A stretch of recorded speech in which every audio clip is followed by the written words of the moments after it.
Inihiling po namin kami adya sa lahat ng masama, pagkalooban ng kapayapaan na araw-araw, iligtas sa kasalanan at ilayo sa lahat ng kapahamakan, samantalang aming pinananabikan ang dakilang araw ng pagpapahayag ng tagapagligtas naming si Jesucristo. Sapagkat iyo ang kaharian at ang kapangyarihan at ang kapurihan magpakailanman. Amen. Panginoong Jesucristo, sinabi mo sa iyong mga apostol, kapayapaan ang iniwan ko sa inyo, ang aking kapayapaan ang ibinibigay ko sa inyo.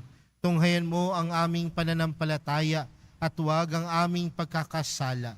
Pagkalooban mo kami ng kapayapaan at pagkakaisa ayon sa iyong kalooban, kasama ng Espiritu Santo, magpa sa walang hanggan. Amen. Ang kapayapaan ng Panginoon ay laging sumainyo. At sumaiyo rin. Magbigayan po kayo ng kapayapaan sa isa't isa. Kordero ng Diyos na nag-aalis ng mga kasalanan ng sanlibutan, maawa ka sa amin.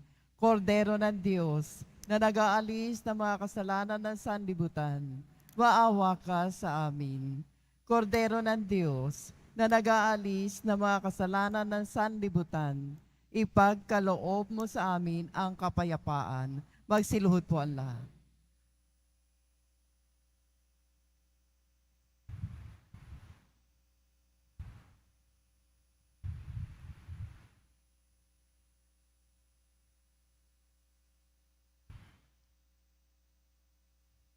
Mga kapatid, narito po si Jesus, tunay na umiibig sa atin. Siya ang kordero ng Diyos, siya ang nag-aalis ng kasalanan ng sanlibutan, mapalad ang mga inaanyayahan sa kanyang piging.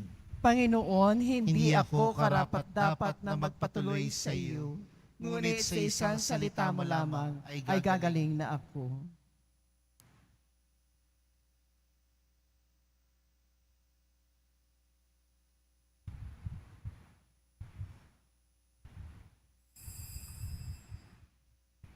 Para sa lahat ng tatanggap ng banal na komunyon, sasagot po tayo ng amen. Pagkasabi ng pari o ng lay minister ng katawan ni Kristo at isubo agad sa bibig bago umalis sa harapan ng pari o lay minister. Sumunod po tayo.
Magsitayo na po ang lahat.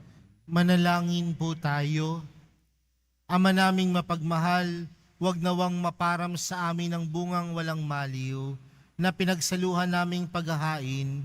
Manapay lagi nawa kaming ipagsanggalang nito sa pamamagitan ni Jesucristo kasama ng Espiritu Santo magpa sa walang hanggan. Amen.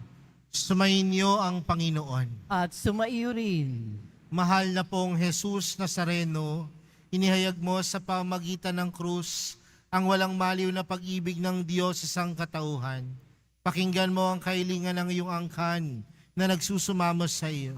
Makamtanawa nila ang iyong katugunan at tanggapin ang kasagutan na may utang na loob na tinatanaw.